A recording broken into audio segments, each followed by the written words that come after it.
पड़ोसी ममालिक की वायलेशन, फ्रंटियर्स की वायलेशन करना, इंटरनेशनल लॉज को हवा में उड़ा देना, ये भारत का वतीरा रहा है। और अब ये हम देख रहे हैं कि हर रोज़ इसमें एक कदम आगे बढ़ता हुआ चला जा रहा है। इसको कोई लगाम डालेगा और ख़ास तौर पे एक ऐसे मौके पर SCO का इजलास, वो किस हद तक अपना रोल प्ले कर सकती है इस मामला में?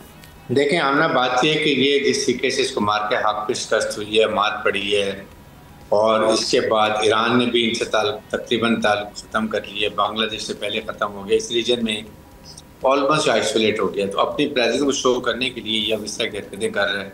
अब म्यांमार में आप जाके देखेंगे ड्रोन फायर किए, और ये ड्रोन जो फायर किए हैं, ये कोई छुपने की बात है? अगर आपने 150 ड्रोन फायर किया है और वहाँ के लोगों को मारा है, जितने भी लोग थे जो माइग्रेट करके गए थे उनको भी मारा है, तो ये तो आप छुपा नहीं सकते हैं। ये वो बात है जो इसका मतलब ये कि they used to telling lies, और वो झूठ बोलते हैं, छुप नहीं सकता। मुझे बताएं, सैटेलाइट के थ्रू हर मुल्क को पता है कि इंडिया क्या कर रहा है, किस मुल्क में क्या कर रहा है। इवन पहलगाम में भी सैटेलाइट के थ्रू उन तमाम ममालिक को हर चीज़ की खबर थी, इसलिए वो खामोश होकर बैठे।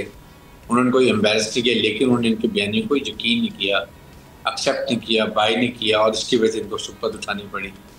और अब ये म्यांमार में इसी तरह कर रहे हैं।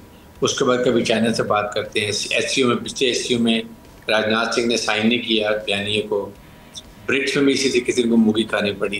तो ये अब Pakistan is emerge as a regional stabiliser. अब पाकिस्तान की वो वैल्यू बन गई जो कभी इंडिया ख्वाब देखता था कि उसकी वैल्यू बनेगी, और ये हमने अपने जोर बाजू से बनवाया है। पाकिस्तान ने ये भी प्रूव किया कि पाकिस्तान एक बहुत ही मैच्योर, रिस्पॉन्सिबल न्यूक्लियर मुल्क है, और हमारी मुसल्लह अफवाज बहुत ही बैटल हार्डेंड और प्रोफेशनल है। ये हमने एक बता दिया। Then we don't believe in provocation, और पूरी कौम इकट्ठी खड़ी होती है। जब खड़ी हो जाती है देन उसको कोई मुल्क डिफीट नहीं कर सकता। इसी तरीके से इंडिया को अब ये समझ नहीं आ रही कि इस पूरे खित्ते में इतना बड़ा मुल्क और इतना बड़ा तजारती मुल्क, क्वाड में भी है ये, उसके बाद ITU-2 में भी है, उसके बाद ये अमेरिकन की प्रॉक्सी के तौर पर यूज़ हो रहा था, एक चाइना के खिलाफ, पाकिस्तान के खिलाफ, साउथ चाइना सी के अंदर।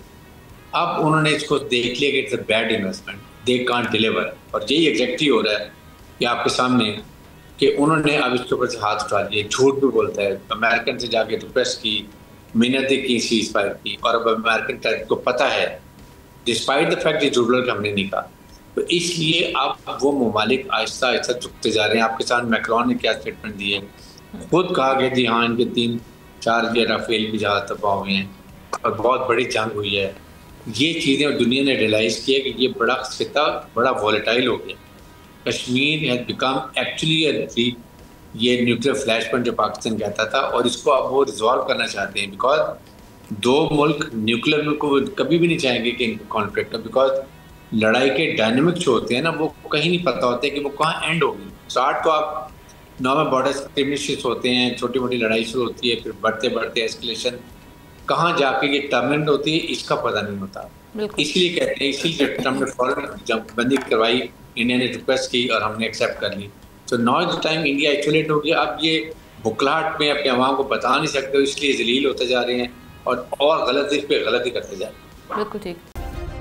सब्सक्राइब करें और बेल दबाएं ताकि कोई खबर रह न जाए।